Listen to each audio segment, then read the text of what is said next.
Good afternoon, good afternoon, Washington, D.C. This is Tony Browder with another edition of the Browder Files. This is a continuation of our series on the education of the Black child. We heard from Deborah Watkins several weeks ago. Deborah Watkins, who is the retired president and founder of ABEN, a Black Education Network. And today we have a very special guest who has made a name for herself in the field of education. She's also been a beneficiary of the largesse of ABEN as I have as well. But let me bring my guest on. Her name is Dr. Joyce King. She has a BA and PhD from Stanford. She also has certification in education management from Harvard Graduate School of Education. She is, among her many titles, she is the past president of the American Education Research Association and is currently the Benjamin E. Mays Endowed Chair of Urban Teaching, Learning, and Leadership at Georgia State University. She has been, Dr. King has been the recipient of numerous research grants. She's the author of numerous papers and journals and publications, and she has partnered in a number of educational collaborations. So, Dr. King, welcome to the Browder File. It's a pleasure to have you on again. Thank you. Thank you. I'm happy to be here with you. Yes, indeed. So before we talk about your illustrious career in education, I want to ask you a very basic and fundamental question. What was it or who was it that got you started and cultivated your love affair with learning? Well, like many of us, I come out of a community family that valued learning and education from Sunday school to regular school. As I think back to my childhood, I had a cousin who was my same age. We were in second grade. And I had a Black teacher. He was in another class, and I can remember seeing the teachers drag him out of school, second grade. Whatever he did, they physically dragged him out of the classroom. Mm-hmm. So I was one of the ones among my many cousins who was identified with potential. I never had that kind of experience, but I saw what happened to others who were close to me and around me. So I had an early sense of justice and injustice that I developed in the context of education. Mm-hmm.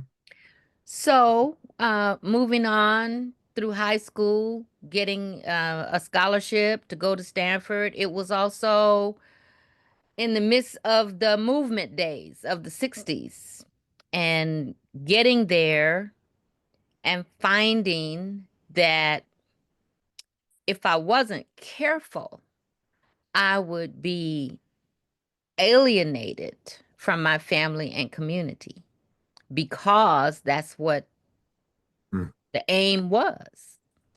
The aim of education. That was the aim of education, to bring you in and basically snatch your mind so that you will be comfortable with another agenda. But fortunately, there was the movement, the civil rights movement, Black Power movement, Black Panthers, Black Studies, all of that was going on. And these social movements gave me a consistent choice to be myself and be relevant to my family and community. So it wasn't one thing, but it was the context that I grew up in. Okay, so family and community meant a lot to you. Where did you grow up, and were there any particular family members whose spirit was embedded in your consciousness that kept you protected throughout this experience? Well, I'm from California, and people see California as a kind of a transient place where people just come. But I grew up in a community in Stockton, California, where my mother's family and people that she had known migrated to California to the same place. So I grew up around people who had known my mother as a child Okay. So your mom migrated from where? from Oklahoma. From Oklahoma. Okay. But the family came Louisiana, Texas, Oklahoma, that pathway to California in the 1930s. Mm-hmm. So growing up in a community with elders who knew my mother as a child, you have a sense of beingness of who you are, who you belong to, who you're accountable to. And my grandmother was a very prominent person in the community. By prominent, I don't mean that she was wealthy or that she had a high degree of education because she didn't, but Mm-hmm. she was honored and appreciated as a worker. And I was proud to be her granddaughter. I used to go to the fields with her. And when I say fields, I'm talking about cutting onions, picking strawberries, that kind of thing. Okay. And Okay. when my grandmother showed up, the people would stand back, you Hmm. know, and she was a very tiny lady, but her nickname was Miss Chicken. And so when Miss Chicken showed up, all the people stood back and I would be right there with her. And my grandmother would always say, stand up for your rights. Mm-hmm. Okay. And so when I went to college, that was in my consciousness, stand up for your rights. Mm-hmm. I heard you tell a story once about being in your dorm room when you received a phone call, I think from your grandmother. Would you mind sharing that story? Because it speaks to your understanding early in your life, early in your career, of the need to stay grounded to community and not allow your mind and your soul to be swept away.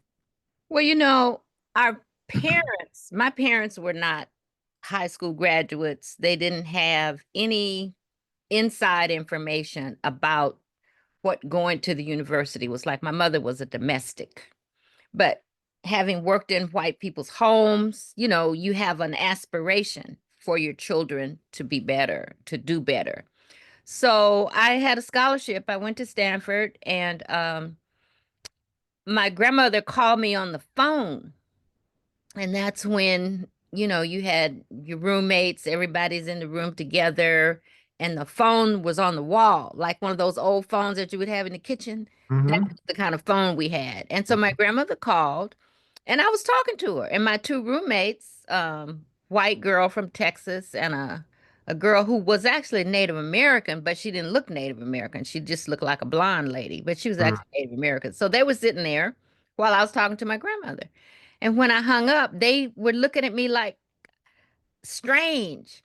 And I said, well, what's the matter? And they said, well, we couldn't understand a word you said. And I'm like, what, really? And I realized that I had code switches. That's how we talk about that. Code switch. I had spoken to my grandmother in my home language, which is Black English, and they couldn't understand it. And I had the thought then as a freshman, if I'm not careful, when I leave this place, I won't be able to speak to my grandmother because I will have absorbed whatever it is that is expected here and lost what I came with. Mm-hmm. So I became very conscious of, not wanting to be separated from who I am and my identity. Mm-hmm. You've accomplished quite a lot in your academic career, and yet you've maintained this core groundedness that has endeared you to so many people. How challenging was it for you to be with people who were writing educational policy, writing textbooks, and determining the lives of millions of children? How challenging was it for you to be in those spaces and still remain truthful to what you knew you were there in that position to accomplish? Well, I wasn't by myself. My class of undergraduates was the largest class of Black students Stanford had ever admitted. So there were enough of us to be diverse, and you could find some people who were on the same page with you. And then there were the others, those people who didn't speak and didn't act like they were black. So, I mean, that's just Hmm. what the reality was. But when you're in the midst of struggle, and I say it's ongoing, it's not over. When Absolutely. you're in the midst of something, you don't necessarily know the historical significance of it. You just are trying to find your way to do what you think needs to be done. And so, yeah, challenging because, well, I'll give you just one example. When I had graduated, no, I was on my way to grad school, and I had the choice of, I was still undergraduate. I was a sociology major, and I was studying African American studies with Sinclair Drake. And he had introduced me to Vincent Harding and the people in Atlanta at the Institute for the Black World. And I was trying to decide, am I going to go there and work or am I going to go to grad school? So I went to talk to a professor about grad school. And I was trying to explain to this professor what my challenge was in terms of academia, that it's racist. It's not giving us what we need, and I'm trying to figure out if grad school is where I need to be. So later, I found out she knew my roommate, and my roommate told me. She said, "Well, what did you say to Professor So and So?" I said, "I don't know. I was just talking to her about grad school." She said, "Well, she told me you were mentally unstable." Wow.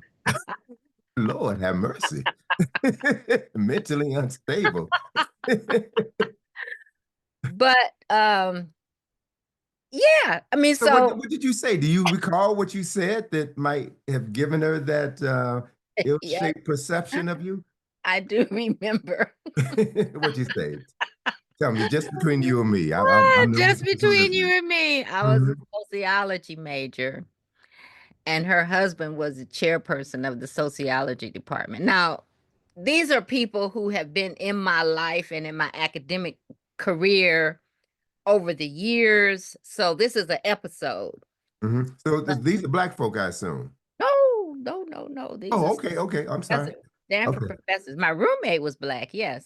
okay. But I had been complaining about the sociology department because of the racism I was experiencing. And that was part of my dilemma. Am I going to continue on this path or am I going to go work at the Institute of Black World? And I was telling her about the sociology department and didn't make the connection that that was her husband. I see. So yes, you have lost your mind. You didn't do your research. Here you are coming to her office complaining about her husband. I get it. I understand now. But in the end, I became one of her students. Hmm. I went to grad school, and we had our fights back and forth over the years, but um, you develop mutual respect when you begin to exchange truthfully and understand each other. And because of her, I was invited to serve on the faculty for 2 years. So Mm. I joined the Stanford faculty, replacing her when she went on sabbatical. Oh, So that sounds good. you asked the question, how do you manage to do these things and how do you survive? Well, it's not just about individuals, it's the whole context, okay? It's the right now we're in an era, Mm. we're in politics, we're in history. 25, 30, 40 years from now, people will look back at this era and say, oh, gee, what was going on? Well, then these professors were writing things and doing research about Black people that was very negative, but they Mhm. thought they were doing good. Sure. So I would have to say, no, you can't talk about my people like that because that's we just not gonna do that. And Hmm. so that was the nature over and over again of the fight. Hmm. So you're currently the Benjamin E. Mays Endowed Chair of Urban Teaching, Learning, and Leadership. What is that? What does that mean? That's a lofty title, and what does that entail? Well, I didn't make up the title. I was hired in the position, so it came with the job. But I Hmm. think what they intended was what I do. I'm a professor of education in the Department of Educational Policy Studies. And leadership is a part of um, teaching and learning about educational policy. So it's a variety of things wrapped up into one. I have this endowed chair. An endowed chair is named after someone uh, prominent and valued. And at that level of scholarship, you are recognized for years of work. And so I have a teaching load that's different from other faculty members. I teach one class a semester, and I do research, and I have time also to develop programs and projects that serve the community. And my work is also global. So I have ongoing um, partnerships and activities with people in other countries like Brazil or the United Kingdom or West Africa. Well, tell me about some of those projects. What are you doing, or how are you educating people in other countries? Are you just educating people in general, or do you have a specific focus for people of African descent? Oh, well, I have a specific focus, which is I'm a Black Studies scholar. So if you come in contact with me, you're going to get that tradition of our intellectual work. Um, for the past 25 years, I've been in close relationship with people in the Black movement in Brazil. From the time I was on the faculty at Stanford, and one of the graduate students there who was a white Brazilian came and said, there's somebody I would like for you to know. He introduced me to an Afro-Brazilian woman from his hometown. We started writing letters together. That was before the internet. And Hmm.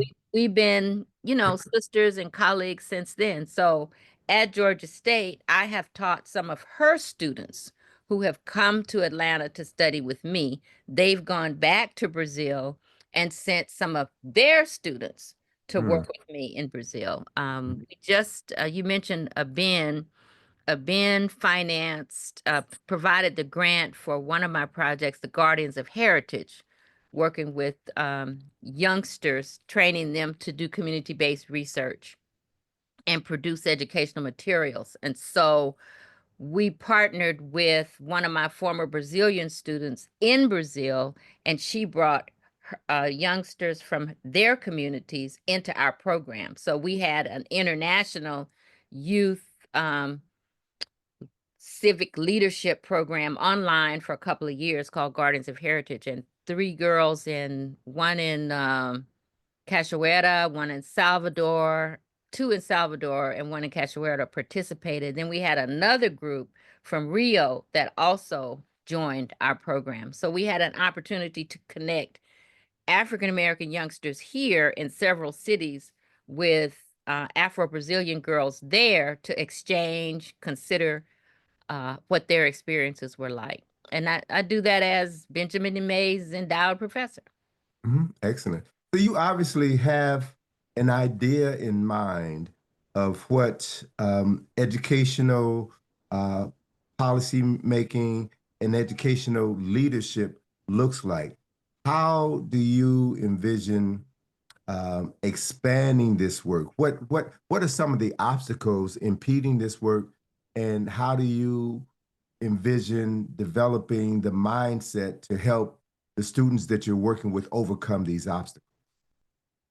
Well, if you'd asked me that question about 3 years ago, my answer would have been different. It Sure. would have been more like finding the time, getting the resources, helping people to make connections. But now, because of the policy environment that we're in, we have laws in place that are impeding or that are intending to impede the teaching of Black history and public education, period.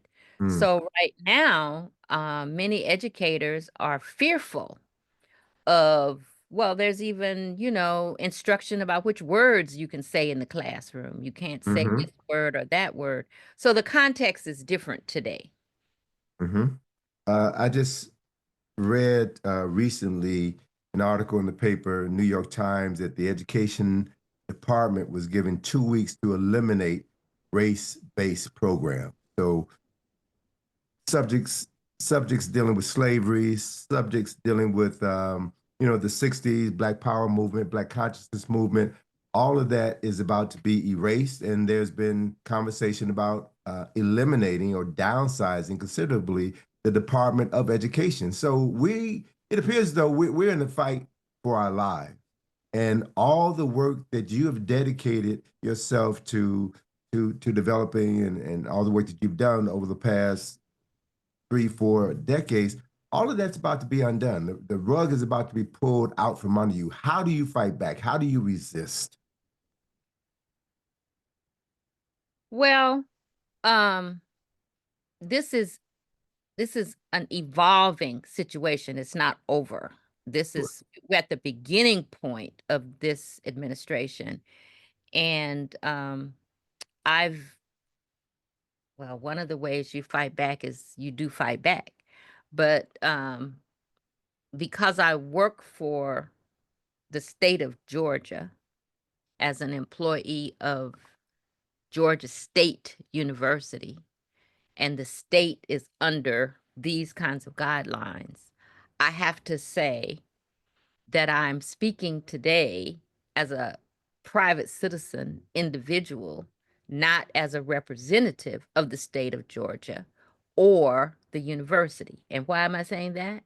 Because in the past, faculty members who've spoken out and had positions that they shared based upon their intellectual and academic expertise, they have been punished Mm-hmm. for contradicting policy of the institution. So I'm saying I'm not representing the university or the state of Georgia. How do you fight back? You stay informed. You understand what the game is, Mm-hmm. and you figure out is is this the scratch line? Is this it? Is this going to be the time that I have to exit and find another place to be, or can I continue to do what I'm doing and encourage others to do the same? Because a lot of what's happening is intentional fear. Mm-hmm. These things are being done to make people afraid, and rightly so. If you're afraid you're going to lose your job, you're afraid you're going to have Exactly. some kind of consequence. But we have to understand the historical nature of what is happening. If you look back in Germany, 1933, what happened with the rise of fascism and Hitler, this is a playbook. You Yes. can see the steps, one, two, Mm-hmm. three. So if you are aware of that, then it's not about you personally. It's not that somebody didn't like you. It's a program that has been in the works for years. So we're playing checkers and other people are playing chess. Mm-hmm. We haven't connected the dots. So I'm at one level looking at this from a policy perspective, but I'm also very mindful when I think about my students who are teachers, classroom teachers, or school leaders, or even my daughter who's a school principal. When I think of what they're dealing with on a day to day basis with the lives of children and families really on the front line, then Sure. I have a commitment. I feel a commitment to do as much as I can to support them so that they can stay on the battlefield. Okay. So what you're describing, the parallels between today, 2025, and 1933, brings to mind one of my favorite sayings from John Henry Clark, that all history is a current event. So if we see the parallels, if we can connect the dots, then that means that there are things that we should be doing now in order to avoid or minimize certain things, certain policies Mhm. that are being implemented.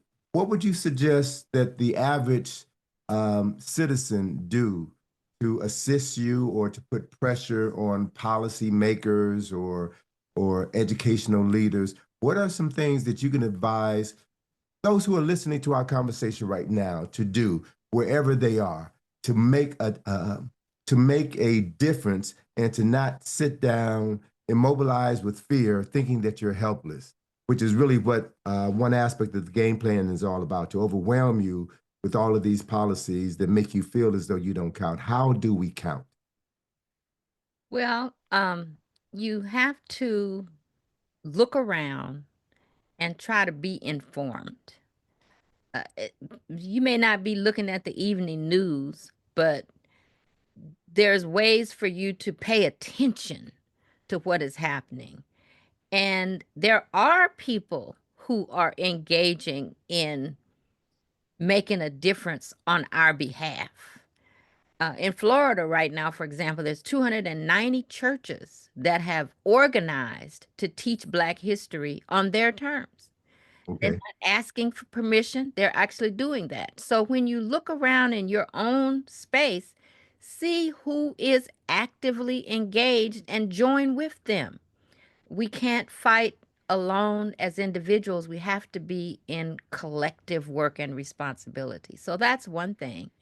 The other thing I would say is recognize that you may be a story for somebody else. How you respond may be teaching someone else and giving someone else the example or the courage or the foresight to say, okay, well, if that person could do it, I ought to be able to make my contribution. So those are Mhm. two things I would say. Okay, thank you so much. I just want to remind our listeners that you're listening to WPFW.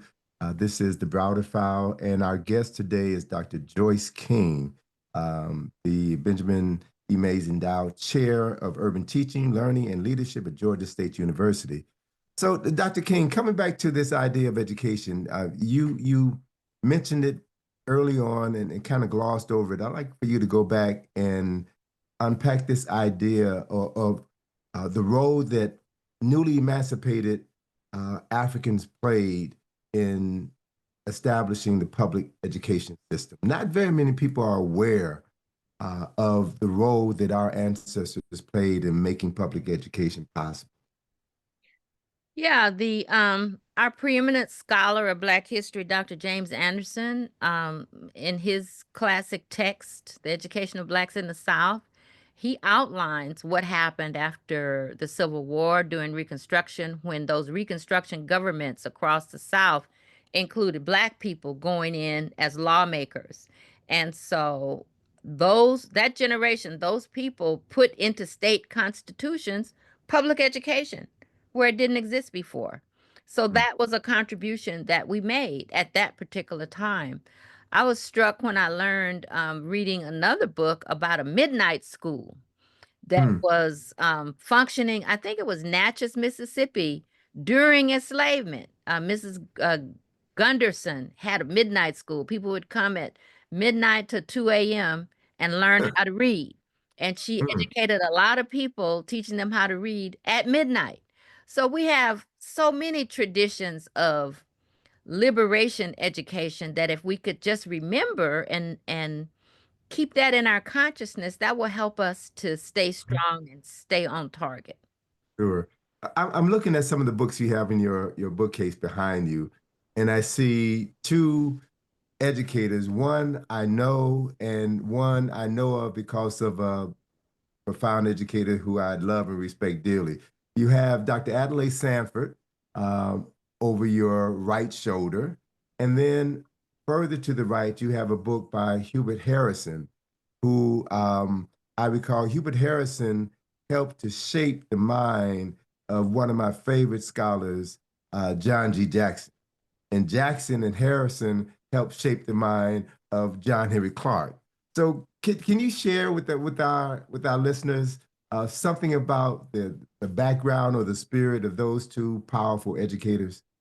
Well, Dr. Sanford is like my godmother, my big sister in education. When I left California and ended up in New York, someone that I knew her and introduced me to her. Mm-hmm. And she took me under her wing, and that's when she was the vice chancellor. And I did some work for the American Educational Research Association, and she joined me, helped me, guided that work, the Commission on Research in Black Education. So she is really dear to me in terms of what she has done for us. And that book is her memoir, which I helped her to bring out. Haki Matabuti published it at Third World Press. From enslavement to belovedness for the dignity of my people. And so I have it on my shelf because my students are reading it this semester.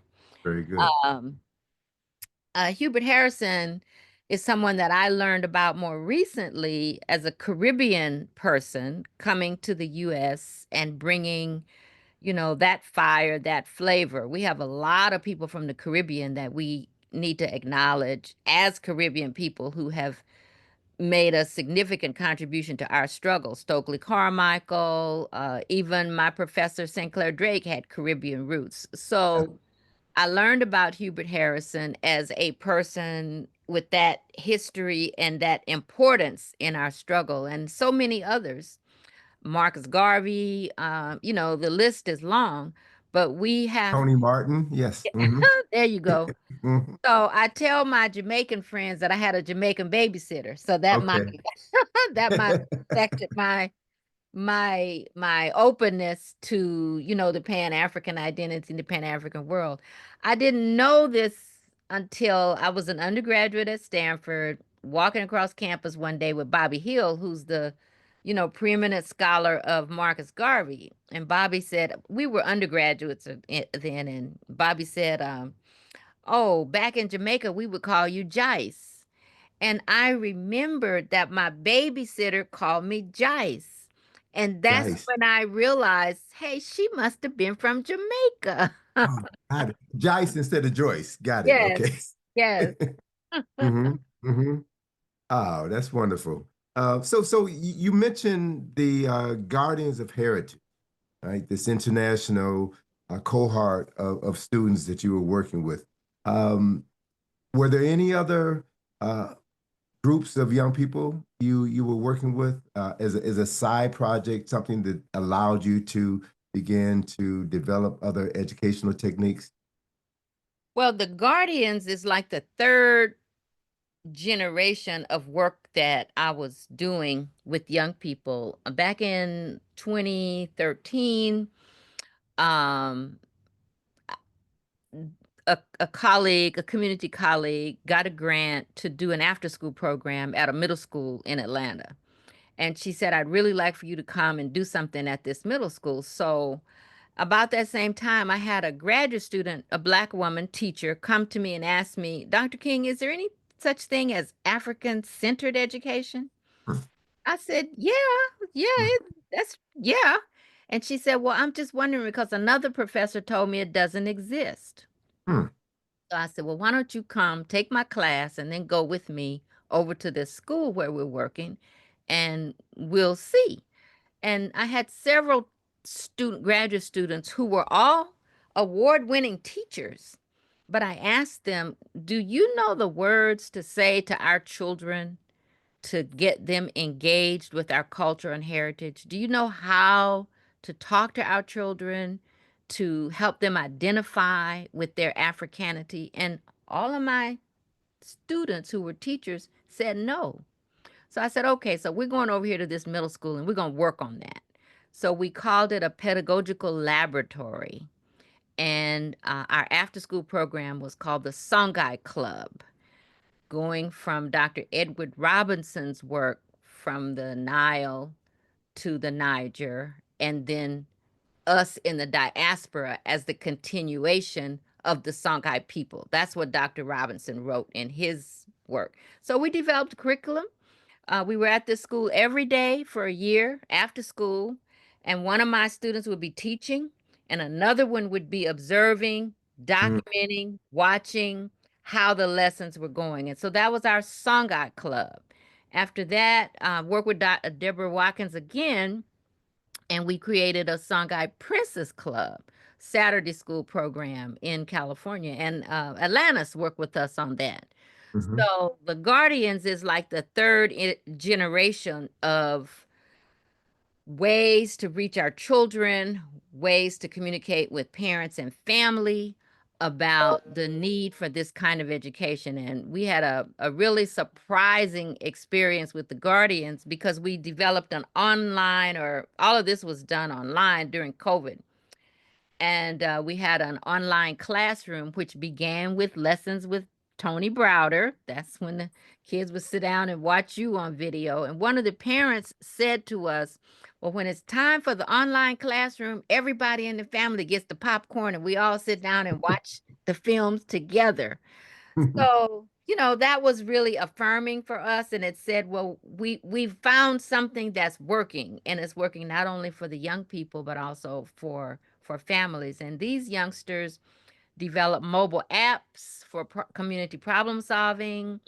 They develop webinars to educate the community.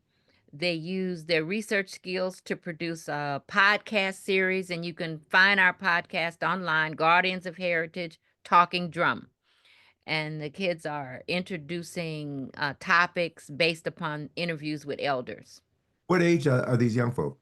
Our youngest was 10 up to about 18, and they were in 12 different cities. Mm. This was during COVID. We did a lot of this online. One of the teachers for the work that they did developing the mobile apps, we work with a company called MadLearn, and one of their teachers was actually in Ghana.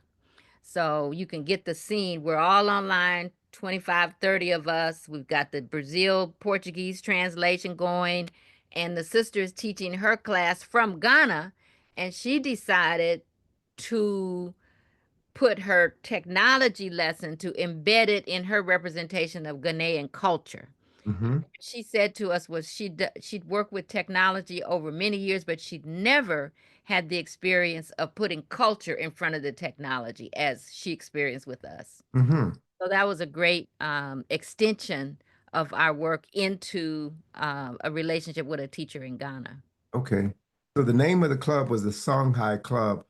What is Songhai for the benefit of those listeners who may not be aware of that culture? Songhai is in West Africa or Well,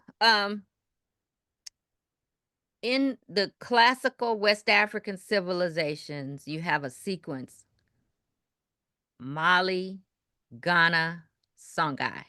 So Songhai was the last great classical empire, which is not one state, but many states together, many nations of people under the leadership of traditional chiefs. So you had Askia Muhammad. The founding empire of Songhai was Sunny Ali Bear, and we use those historical examples to do what Asa Hilliard, my friend and teacher, always said: don't let them start our story with slavery. So when we engage with our heritage, we go back to, first of all, the Nile Valley, and then the Niger River Valley, where's the Songhai story. And looking at the scholarship on Songhai, you have some evidence that the people moved from east to west. So in the Songhai language, there are ancient Kemetic words that have been documented. So this is the story of our people experience from east to Mhm. west to the diaspora. And that's what we teach. Okay. And I can't help but notice you have a copy of Teofilo Obenga's African Philosophy, the Pharaonic Period. And Obenga and Job were instrumental in Exactly. showing the relationship between the Nile and the Niger and the cultural unity of all of Black Africa. Right. So Right. yeah, that's so critically important that these these histories be brought to the forefront and that we connect African people on the continent and in the diaspora. And then once we make those connections, we find out that we're all the same, right? We're So all the one same. big family, one A big big family. family. So, right now we're dealing with an assault against the family. Mm-hmm. And it's not a new assault, it's an ongoing assault, but it's just changed form. It's the latest expression of this effort to deny and erase. So I may have asked you this question earlier in our conversation, but I want to ask again because I do see things worsening. But I also understand that in order for things to get better, you sometimes have to go through the fire.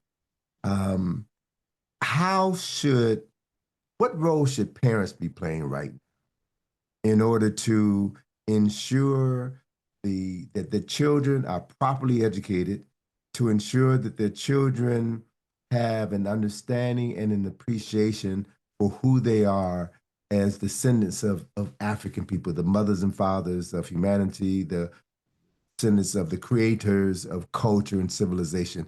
What can the average citizen do right now to ensure that their children will be properly educated in the midst of this effort to recolonize our mind? I operate from the position that we don't all have to do the same thing. Mm-hmm. So if you are a parent and you have resources, you have time, and you're paying attention to your children, bring some other children into your circle because you will be teaching your children not only what they need to know, but what they need to be like in relation to the community. So that's one thing parents can do. Um, we have the tradition of study groups in our experience. So some parents may organize a study group, book club, be with some people in order to be thinking and analyzing what is going on. Now, everybody doesn't have time for that. People may be working two or three jobs just to get by. But find somebody who does have some time and see what you can do to support them Mm-hmm. and that they could help your children. But the other thing I think parents should do under any circumstance is be talking to your children and listening to them to know what is going on that they are being exposed to. I'll tell you something that happened when my children were like 3 and 4 years old. You remember the Donnie and Marie show? Oh, yeah, Donnie and Marie Osmond. Yes. Mm-hmm. Donnie and Marie Osmonds. Knockoffs of the Jacksons. Okay. Yes. Mm-hmm. Wherever my kids were in the house, when the Donnie and Marie show came on, they went like a beeline to get in front of the TV. And Uh-huh. I'm looking at this and I couldn't understand what is going on. So I sat down with them to look at the Donnie and Marie. Mm-hmm. And when I looked closely, what I saw was black women behind a screen singing backup. Uh-huh.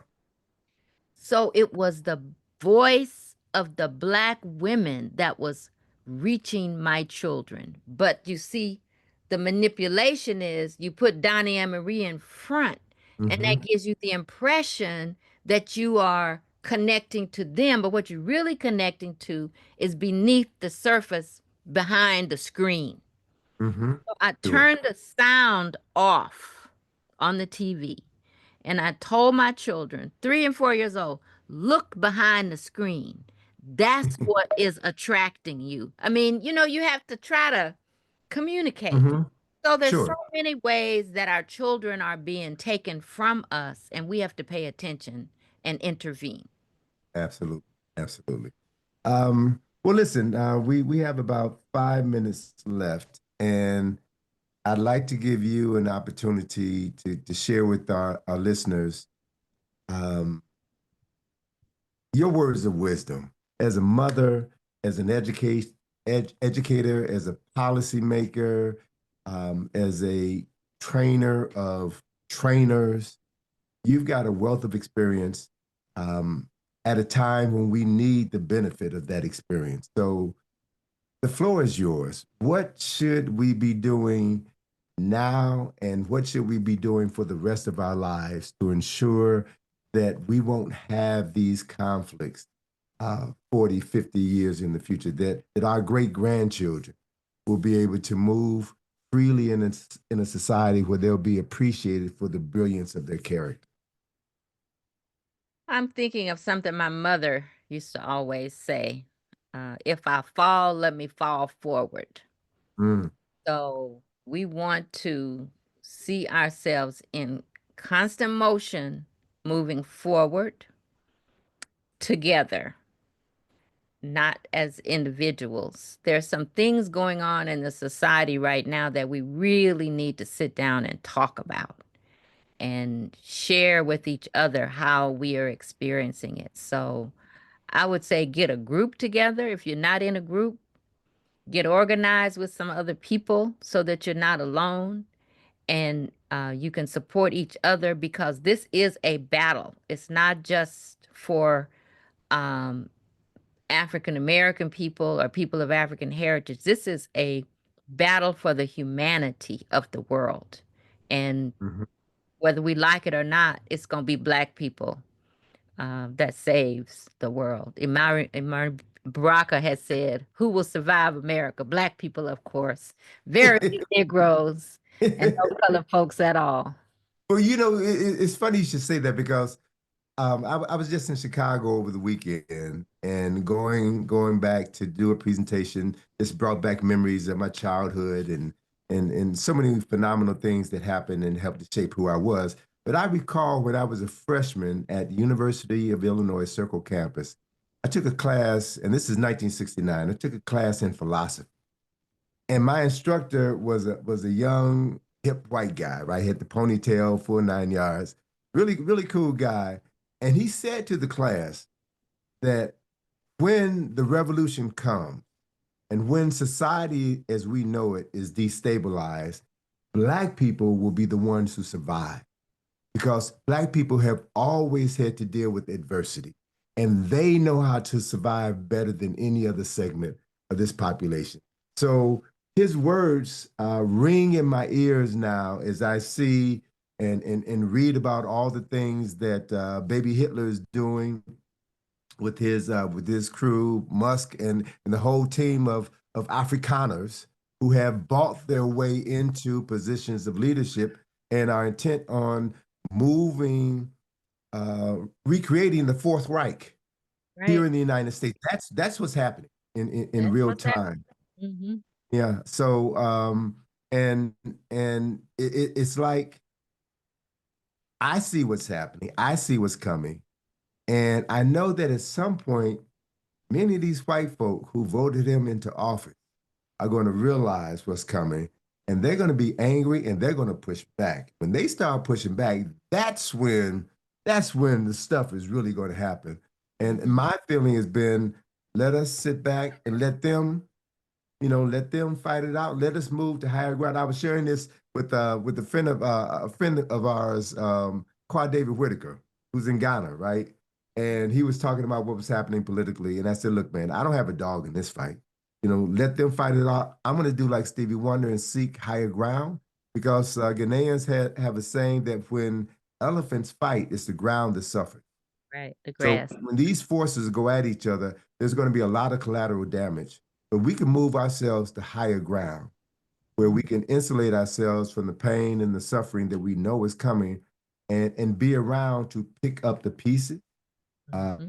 to clean up house, because like it or not, that's what we've always done, right? And we've done it better than anybody else. So, my sister, I want to thank you so much for being on today and for sharing your wisdom. I plan to do a series on education of the Black child, and I know that as the series continues, we're going to have to look at educating Black adults, Black parents, because it's the entire village, the entire community that needs re-education. And I want to just make this one comment and have you respond to this. I recall that when um, Carter G. Woodson, the father of Negro History Week, uh, began writing articles for Marcus Garvey's publication, The Negro World. In one of those articles, Woodson, who was the second African American to receive a PhD from Harvard, said that it took him 30 years to get Harvard out of his. As someone who has walked in the path of Woodson, someone who has, received certificates of brilliance from Harvard University. What advice can you give a young educator to make sure that they stay grounded and seek higher ground? Well, I'll tell you what I just told one of my students the other day.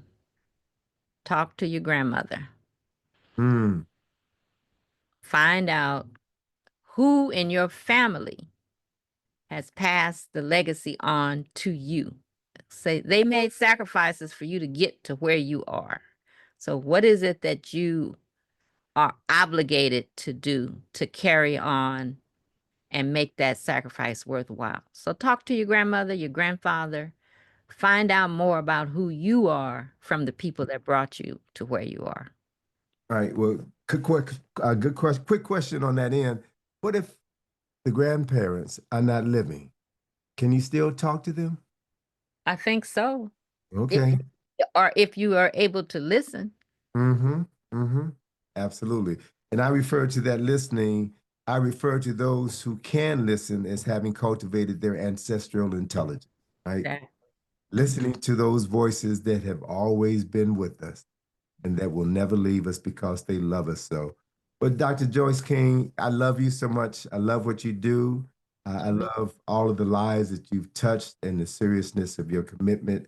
And it was an honor having you on our show today. And I look forward to having you back. Thank you so much for inviting me, and you are one of my favorite people. But thank you. The feeling is mutual. All right. Mm. Take care. Okay.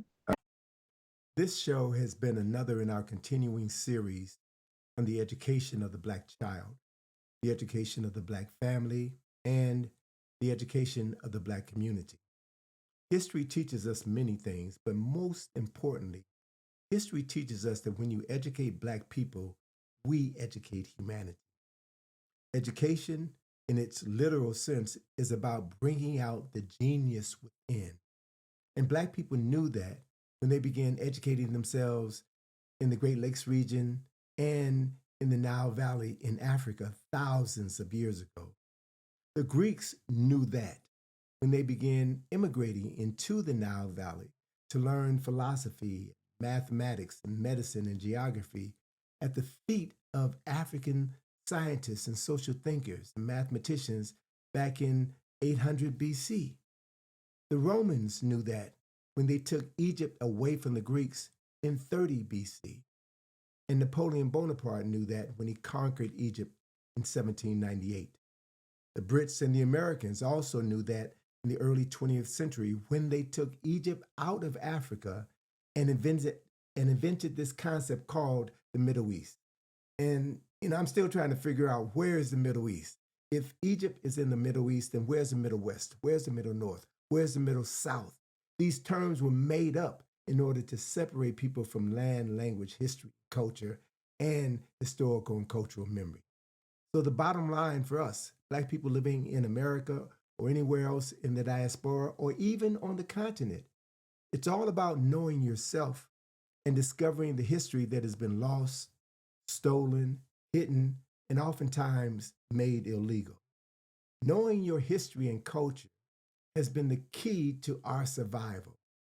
To know that you carry the memories of your ancestors in your DNA is essential to your survival.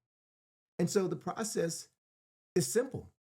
The more you know of yourself, the more you love yourself. And the more you love yourself, the more you do for yourself. So the bottom line, sisters and brothers, is that it's all about knowing you and loving what you know of you. And then loving all the beautiful things around you, the people and the environments and those objects that amplify the beauty in your life. And so we understand very clearly what Maurice White meant when he said, if there ain't no beauty, you better make some beauty because it's your capacity to make the beauty that empowers you and empowers your life. And so with our show every week, we seek to bring you power by bringing you knowledge of self. And we don't just talk about who we were and what we've done, we've demonstrated and we amplify this knowledge so that it becomes a part of your soul. And that's what this Black History Month here at WPFW has been about, to help you realize that you can't just celebrate 300,000 years of history in 1 month. We must spend the rest of our lives knowing ourselves and then acting on what we know so that we can be our authentic selves and magnify and amplify that love everywhere we go, starting with ourselves first. So, this is my mission to you, and I urge you all to embrace this mission and to incorporate it into your weekly ritual of listening to this show. This is Tony Browder. This is the Browder Files Show, and I'll see you next week. Take us out of here, Maurice. Peace.